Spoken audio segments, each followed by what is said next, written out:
I had been the best shooter in the element for 4 years, and I want that on the record before I tell you the rest, because it is the only way you will understand how far I had to fall. We staged out of a forward strip at the base of the Talvern Range, with the light still gray and the cold coming up off the valley floor like something with a grudge. 6 of us for the overwatch task, plus the attachment, and it was the attachment I noticed first, the way you notice a rock in your boot before you notice the mountain. She was standing off the tail of the second bird with a load on her back that would have folded most men I knew, and she was standing under it like it was nothing, which annoyed me more than if she'd been staggering. "That the ammo?" I asked Delgado.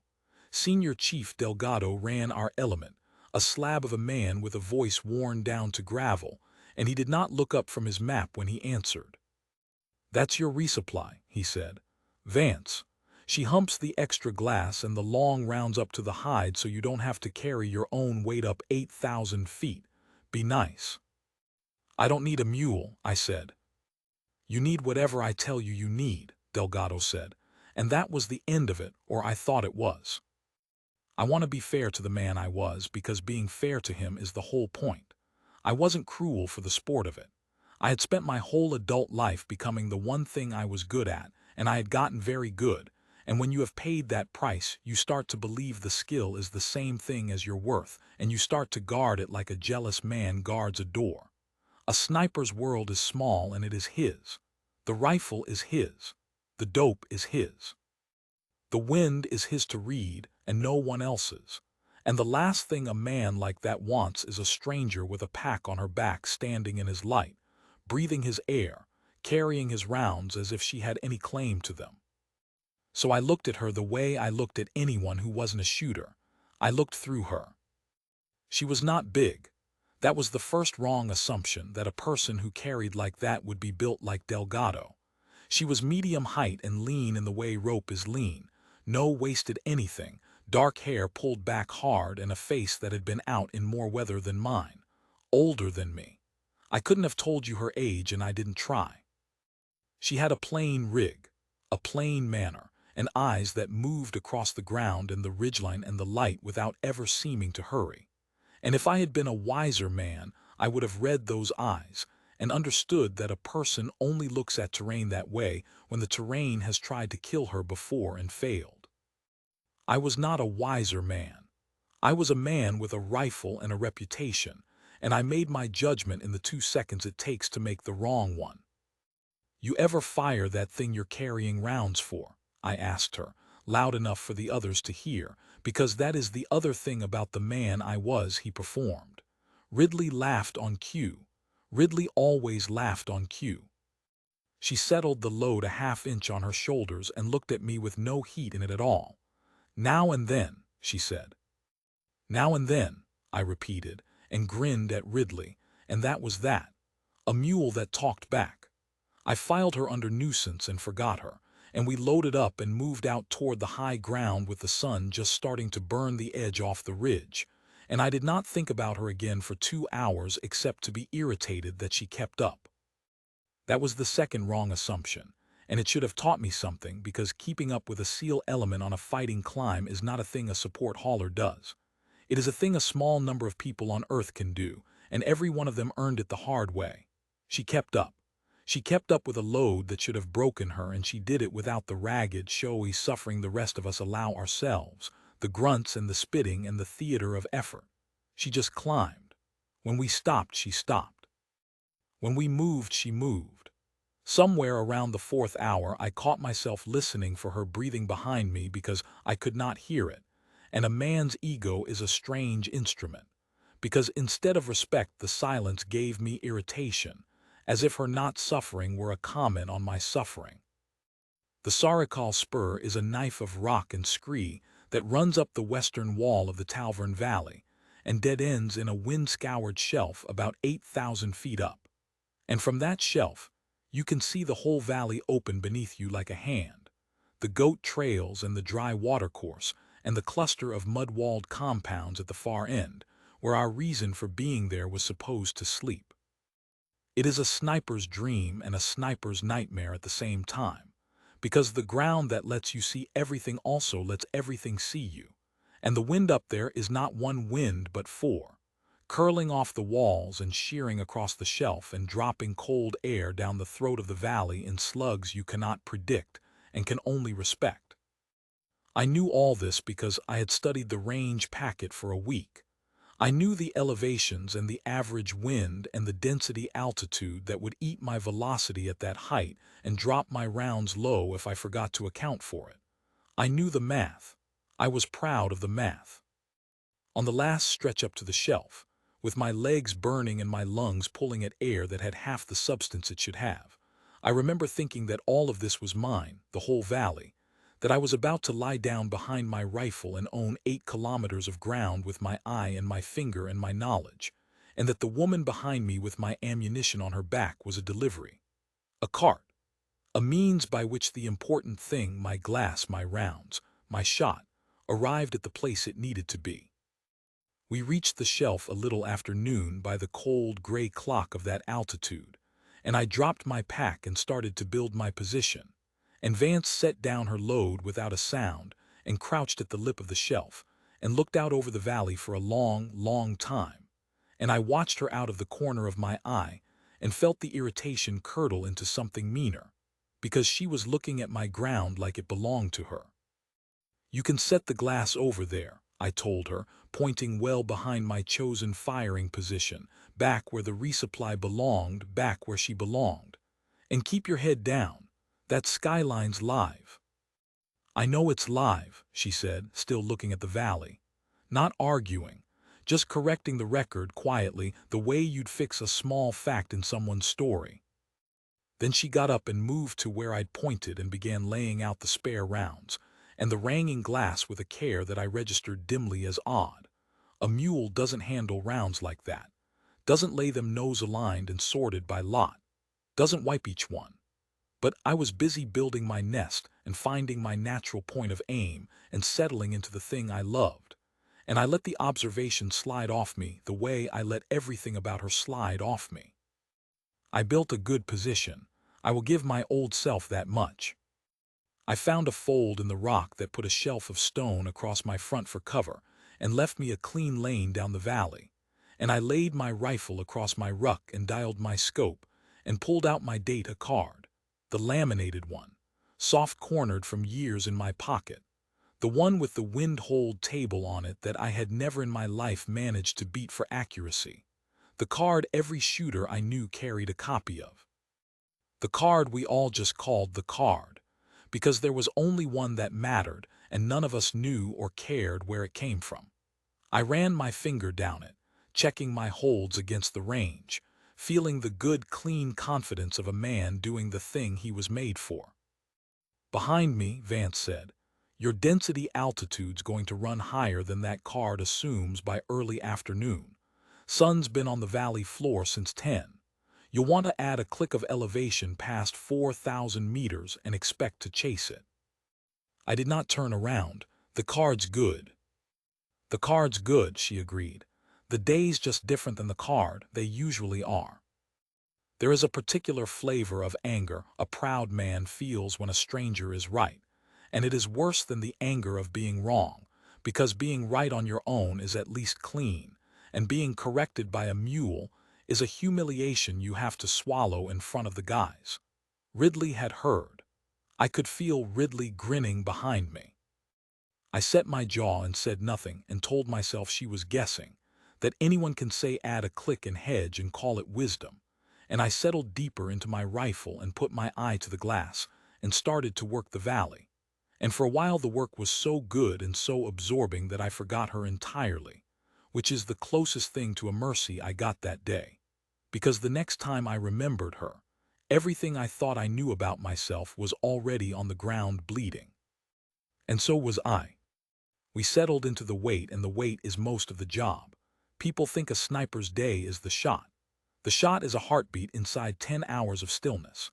The rest is watching and cold, and the slow grinding patience of a man staring through a tube at the same brown ground until the ground starts to lie to him, until heat mirage boils the air and turns solid rock to water, and you have to learn to read the lie to find the truth underneath it.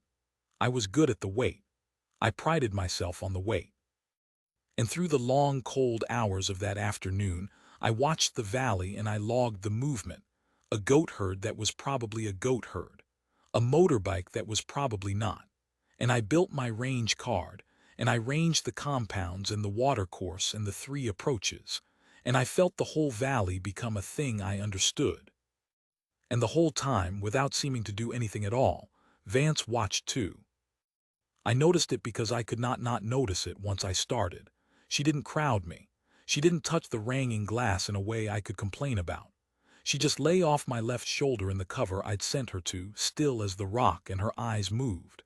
And once, maybe an hour in without being asked, she said quietly, 2 in the cut, north wall, moving down to the dry course. Not goats. And I swung my glass to the cut and found nothing for a long 10 seconds and then found them.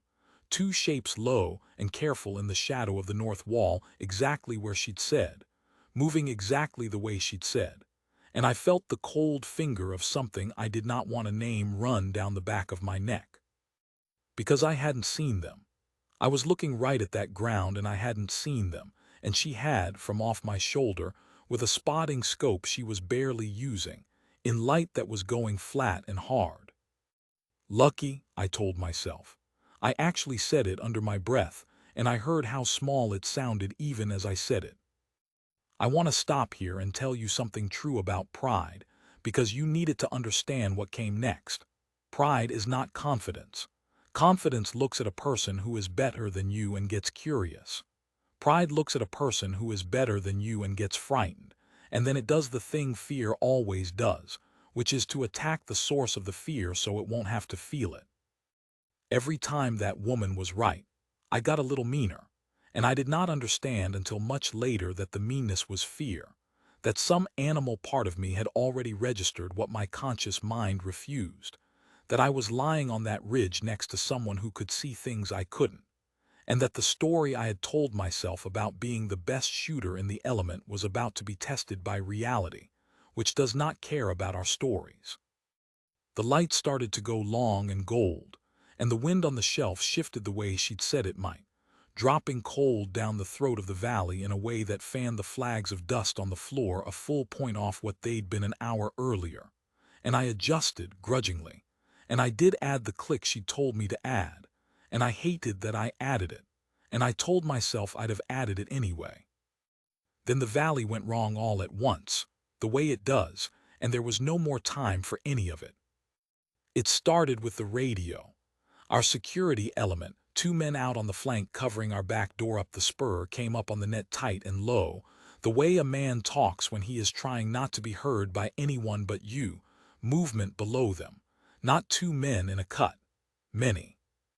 Coming up the goat trails from the valley floor, and coming fast and coming quiet, which meant they had known we were there, which meant the whole picture I'd been so proud of building all afternoon had been a picture someone wanted me to see, while the real thing assembled in the dead ground I couldn't cover. Delgado's voice was flat and fast. Everyone to cover. Shooters up. And I rolled behind my rifle with my heart going and my hands, to their credit, steady, because whatever else I was trained, and I found my lane and I started to work. The first of them came out of the dead ground below the shelf at a range I'd already ranged, and I put my reticle on the lead and pressed the shot, and the rifle spoke and bucked and the man went down, and for one bright second I was exactly who I thought I was.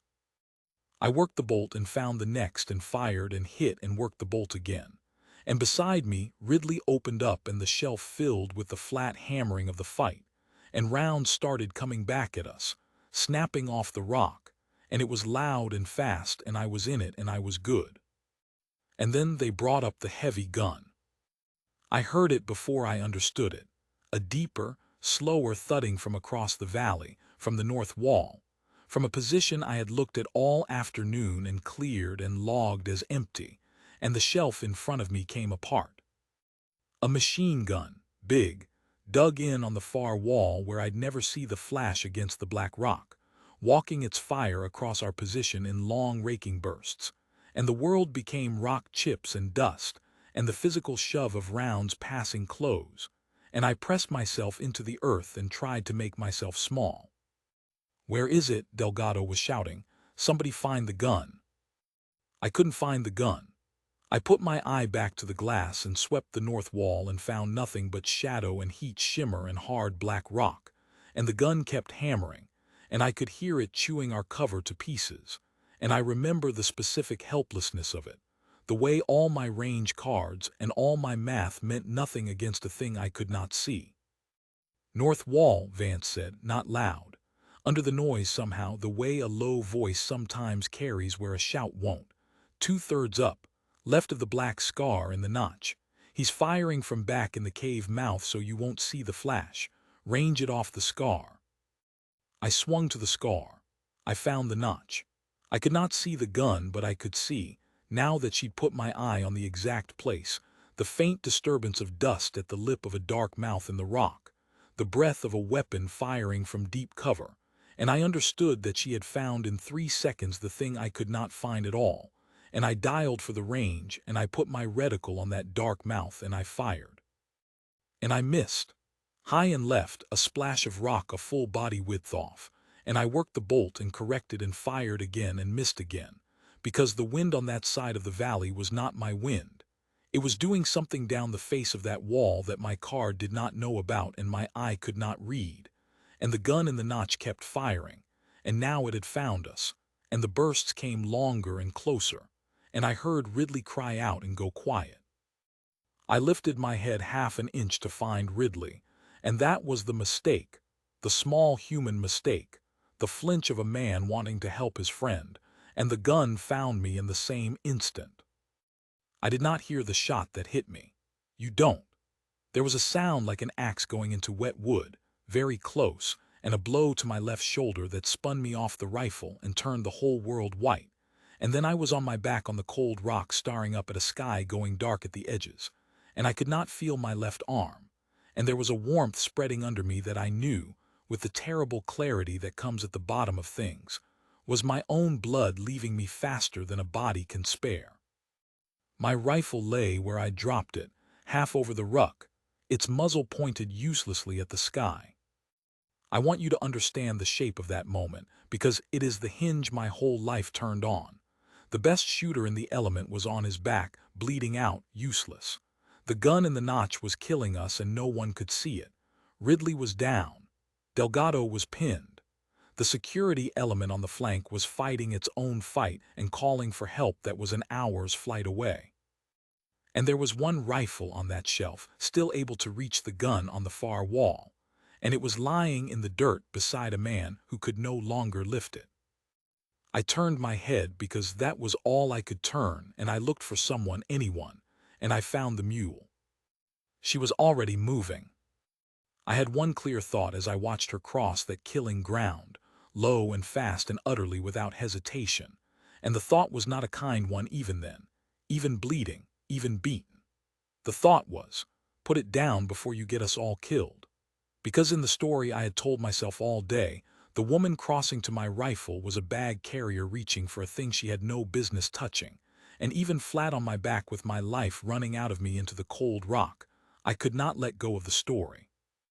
And then she reached my rifle, and she picked it up and the story ended. I have tried many times since to describe what I saw, and I have never gotten it right, because what I saw was not dramatic. That's the thing people don't understand. Mastery isn't dramatic. Drama is what people do when they are not sure they can do the thing. She did not throw herself down. She did not fumble the rifle into place with shaking hands.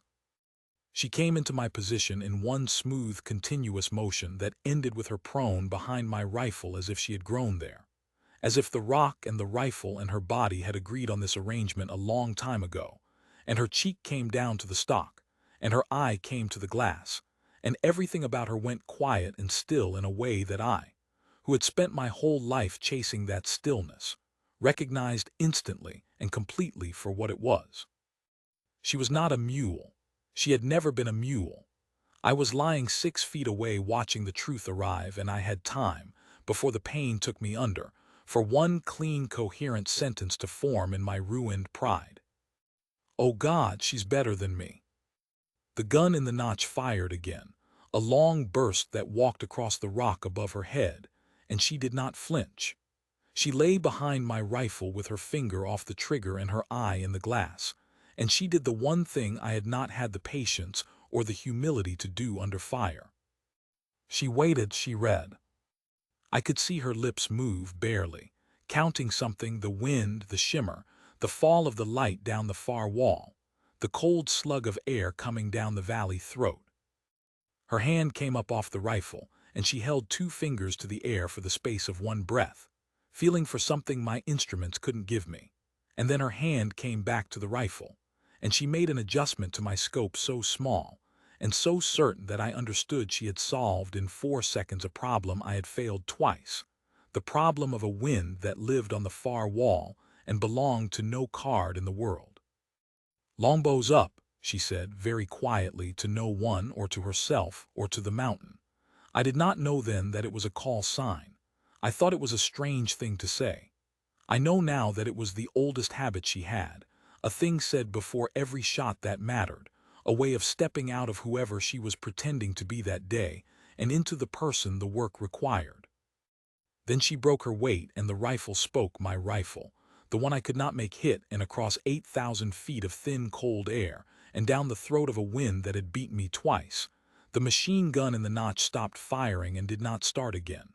For a moment the whole valley seemed to hold its breath, and in that silence I heard Delgado's voice, disbelieving, come across the shelf. "Who fired that? Who got the gun?" Nobody answered him, because the men who could see her didn't have words yet, and the woman who'd done it was already past it, already hunting the next thing, her eye moving in the glass. That was the part that undid me, lying there in my own warmth with the dark creeping in from the sides. She did not look up to see if anyone had noticed. She did not turn to check whether the man she'd just saved was watching. A shot like that, the shot of a lifetime, the shot I would have talked about for the rest of my career, and she spent no more time on it than a carpenter spends admiring a nail he's driven. She had already set it down and moved to the next problem, because the fight was not over, and the fight was the only thing in the world to her. And I understood in that moment that I had spent my whole life confusing the performance of competence with the thing itself. Somebody was pulling at me. Hands on my shoulder, pressure, pain that whited everything out again, and then Delgado's face over mine, gray and hard, shouting something I couldn't hear over the ringing, pressing a wad of dressing into the ruin of my shoulder and leaning his whole weight on it. I tried to tell him. I remember trying to lift my good hand and point at her and say the words, "The mule. She's got the gun. Watch her," and nothing came out but breath. And Delgado shoved me flat and told me to shut up and stay alive. And over his shoulder I could see her. And so I watched her, because it was the only thing left that I could do. They had not brought only the one gun. That was the trap of it, the patience of whoever had built the ambush. They'd let us climb all day to the one shelf that owned the valley, and they'd salted the walls with shooters and the one heavy gun in the notch. And now that the element was pinned and bleeding, they came on to finish it, up the goat trails and out of the dead ground, more of them than I could count in the failing light. And the only thing standing between that assault and the 6 broken men on the shelf was one shooter working one bolt gun with a calm that did not change no matter what came at her. I have replayed the next 20 minutes 10,000 times. I have taught them since, to men who will never believe a word of it unless they'd been there. Let me try to give it to you the way it came to me, sideways from the ground, through a haze of shock and blood loss, in the pieces I've since assembled into a whole. She worked the valley like a woman reading a page she'd written herself. Every shot was a decision, and every decision was already made by the time the rifle spoke, so that the rhythm of her was not the frantic hammering of a man in a gunfight, but something slower and more terrible, a metronome, a clock. Find, read, hold, break, cycle the bolt, find. She did not waste rounds. I counted later from the brass, and in the whole engagement she fired a number of rounds that would embarrass most shooters for a quiet afternoon at a known distance range, and nearly every one of them ended a threat, at distances, and in a wind that should have made half of them impossible. There was a man on the north wall, a shooter tucked into the rocks who'd been trading fire with our flank security, and she found him the way she'd found the notch gun, not by his flash but by the logic of where a smart man would be.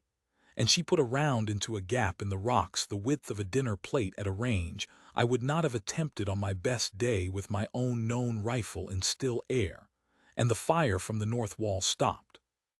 There was a group of them low in the dry water course, using the cut of it for cover, moving up toward the base of our spur where the ground went dead and we couldn't reach them, and I watched her do a thing I still don't fully understand. She didn't shoot at the men. She shot at the ground ahead of them, at a shelf of rock that hung over the narrow part of the cut. 3 careful rounds walked into a seam in the stone, and on the third, the whole overhang let go and came down into the watercourse in a slide of rock and dust that filled the cut and turned their covered approach into a wall. And the men who'd been moving up it so confidently had to break cover to get around, out into the open, into her lane, and she was waiting for them when they did. "She's using the mountain," I heard someone say. Reyes, our medic, arrived beside Delgado now, cutting my gear away. "She's shooting the mountain down on them." And there was a sound in his voice I had never heard directed at anyone but the men we all worshipped, the quiet operators whose names you only whispered, and it was aimed at the mule, and some small, ugly part of me that was still keeping score even as I bled registered it and was ashamed. The light was almost gone. That's a thing people forget when they hear this story, that she did most of it in the last failing minutes of the day, when the valley was going blue and then black and the targets were shadows against shadow, and the wind came up cold and hard the way it does when the sun quits a place like that. A shooter loses the light and he's done. The glass goes gray and useless and you pack it in. She kept working. She reached up once and made an adjustment I didn't understand until Reyes told me later. She'd switched to reading the valley by the muzzle flashes, and the movement and the memory of the ground she'd built all afternoon, while I thought she was just lying there, that she'd been wrangling every feature of that valley in her head from the moment we arrived, that when the dark took the detail away, she was firing on a map she'd already made and did not need her eyes to see. I passed out somewhere in there. I won't pretend I saw all of it. I have the parts I saw and the parts a dozen men swore to me after, and the seam between them has worn smooth with the years. But I was awake for the end of it, because the end of it was the quiet, and the quiet is a thing you feel in your body even half dead. The firing stopped. Not the ragged tapering off of a fight that burns out, but a clean full stop, the way a storm stops. And into the ringing silence came only the wind and the small sounds of wounded men breathing, and I lay on my back and looked up at the first hard stars coming out over the Sarikal spur, and I understood that we were alive, all of us who'd still been alive a minute before, and that the reason was a woman with my rifle. She stayed behind the gun a long time after the last shot, unmoving, her eyes still in the glass, covering the ground until she was certain the ground was dead. Only when she was sure, long past when any of us would have called it, did she come up off the rifle slow and go still on her knees at the lip of the shelf with her head bowed for a moment, not in exhaustion, I think, and not in prayer exactly, but in something adjacent to both, the private accounting of a person who has just done a terrible necessary thing and needs one breath to set it down before she can be a person again.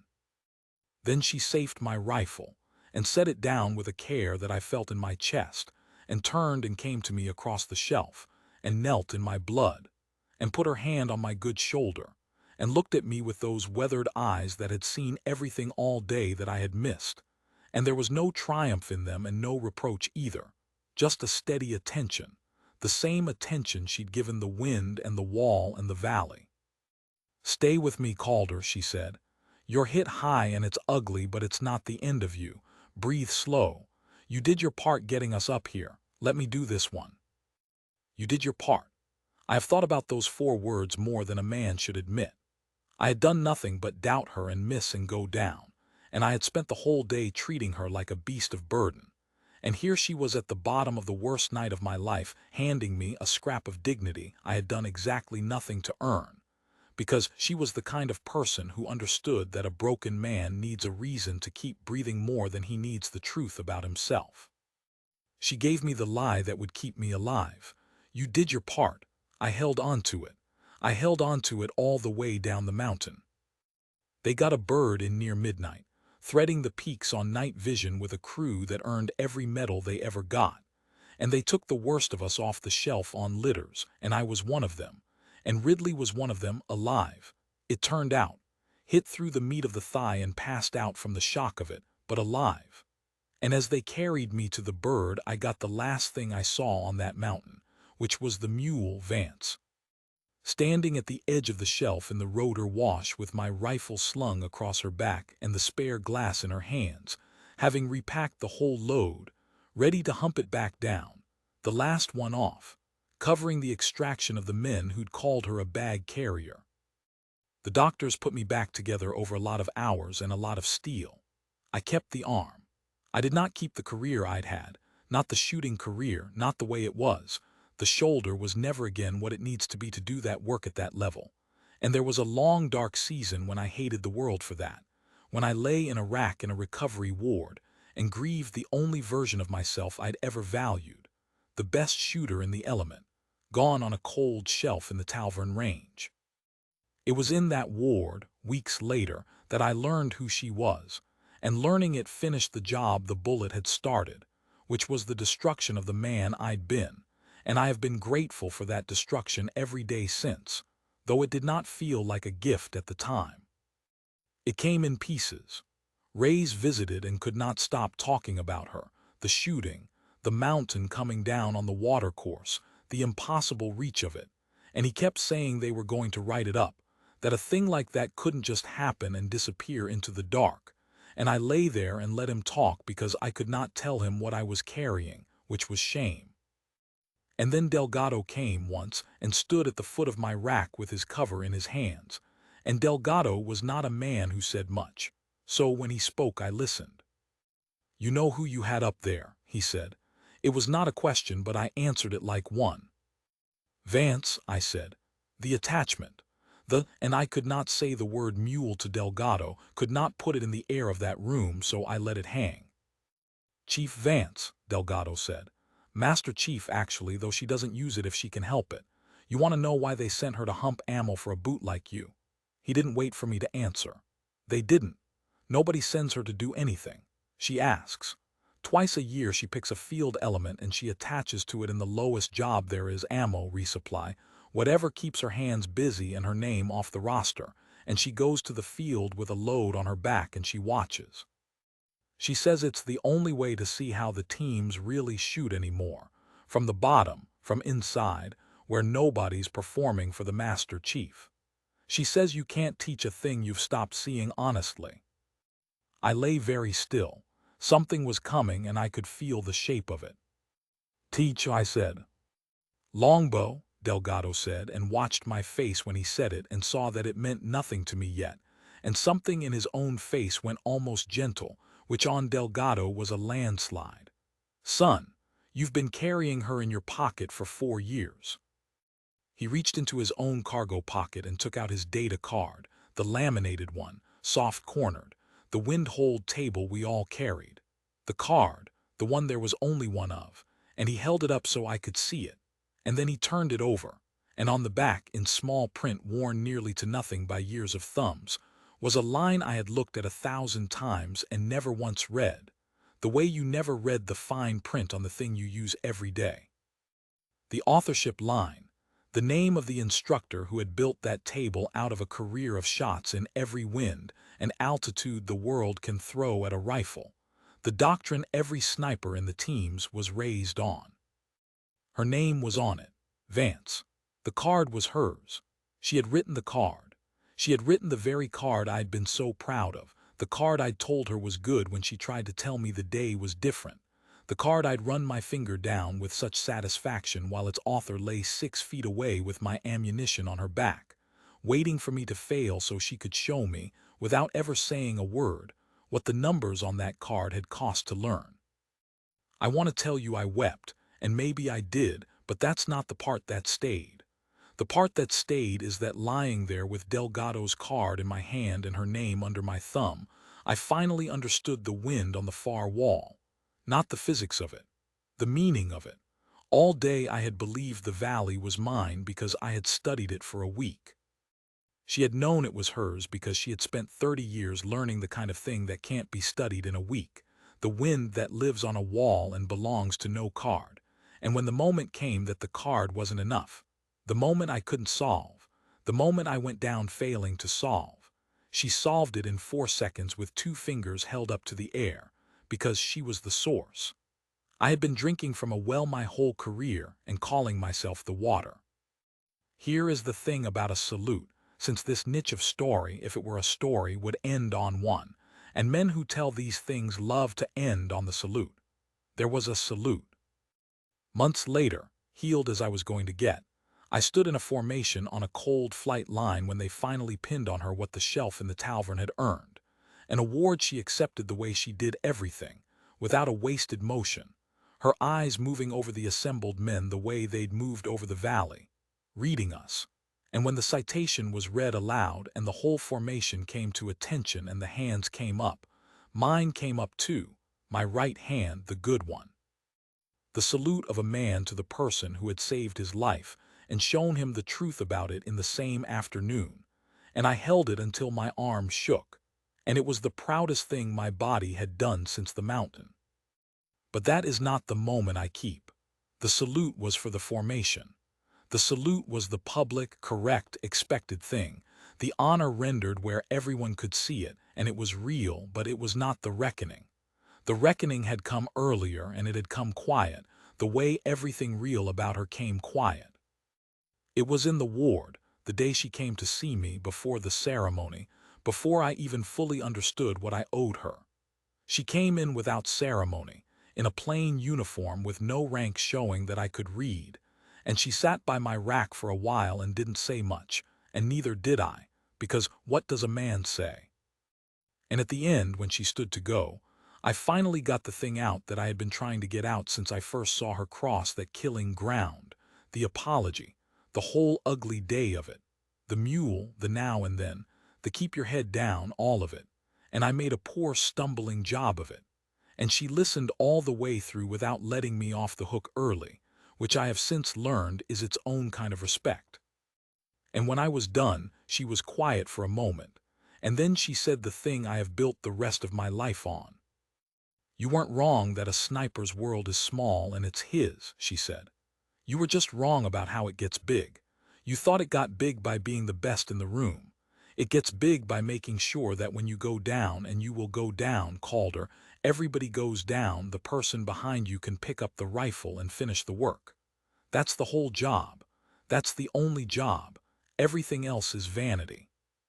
She settled the cover on her head, and she looked at me one more time with those steady eyes, and she said, "I didn't save your life because you deserved it. I saved it because that's what the gun is for. Now go teach somebody to pick up yours." Then she left, and I never served with her again. I did what she told me. It took me a long time to find my way to it, the season in the dark, the grief for the shooter I'd been, but at the far end of it I found that I could still do the one thing that mattered, which was not to be the best in the room but to make the room better than myself. I became an instructor. I teach young shooters now, boys and girls with more talent than I ever had and a great deal more pride, and I watch them make the exact mistake I made. The confusion of the skill with the worth, the guarding of the small hard-won world against anyone who might stand in their light, and I do for them what nobody could do for me until a mountain did it, which is to try to get them to see, before the bullet does the teaching, that the work is bigger than they are. On the first day, every class I do the same thing. I have them take out their data cards, the laminated ones, soft-cornered, the wind-holed table every one of them carries, and none of them has ever read past the front. And I have them turn the card over, and I have them read the name. Then I tell them about a woman who carried my ammunition up 8,000 feet of mountain and let me call her a mule all day, because she had come to the field to see honestly how we really shot, from the bottom, where no one performs. I tell them how she lay off my shoulder and saw everything I missed. I tell them about the notch gun I couldn't hit and the far wall that beat my card and the 4 seconds it took her to solve what I'd failed, with 2 fingers held up to a wind that belonged to no table on earth because she was the one who'd learned it into the table in the first place. I tell them how I went down, and how the mule picked up the rifle, and how the whole valley went quiet. And then I tell them the part they never expect, which is that she didn't do it to prove anything. That's the part that finally breaks the pride in a young shooter, if anything can. Not that she was better, they can accept better. Better is just a ladder, and a proud kid always thinks he'll climb it. What breaks them is that she was better, and it cost her nothing to be humble about it. That she could carry a boot's ammunition all day, and take his insults and correct him gently once, and let him find out the rest for himself on the worst day of his life. Because her world had gotten so big that a boy's opinion of her simply didn't fit inside it anymore. That's the thing I couldn't have understood at the base of that mountain, when I looked at a woman under a heavy load and saw a cart. Her world was so much bigger than mine that mine fit inside it with room to spare, and she carried it, the way she carried everything, without ever letting me see the weight. There's a phrase the old snipers use that I use now that I did not understand until the Talvern. The still one is the most dangerous. I used to think it meant something about the shot, about the steadiness of the hold, the heartbeat you fire between. I know now it means something about the person. The loud ones, the ones who perform their competence, the best shooter in the element types, the man I was, we are the safe ones in the end because our need to be seen is a leash on us. It keeps us small. It keeps us guarding the door. It's the still one you have to watch. The one carrying the ammunition without complaint. The one who corrects you once quietly and then lets it go. The one whose eyes move across the ground like the ground has tried to kill her before and failed. That's the one who's already read the wind you can't feel. That's the one who will pick up the rifle when you go down. That's the one whose name is already on the card in your pocket, the one you've been carrying next to your heart for 4 years, thinking it was yours. I go up to the high desert sometimes on my own on the anniversary, and I take a rifle, and I shoot until the light goes. Not because I'm any good anymore, but because the wind out there does a thing on the long shots, curling off the far ridge, that no card will ever quite hold.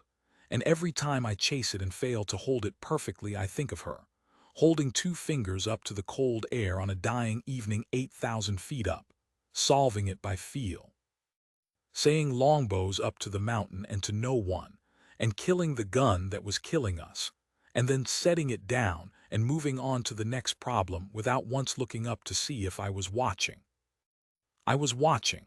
I have never stopped watching. And on the day I go down for good, if I've done the job she gave me, there will be someone behind me who read this wind before I taught it to them. Someone still and quiet and carrying more than they let on, and they'll pick up the rifle, and they'll finish the work, and they won't look up to see if anyone noticed.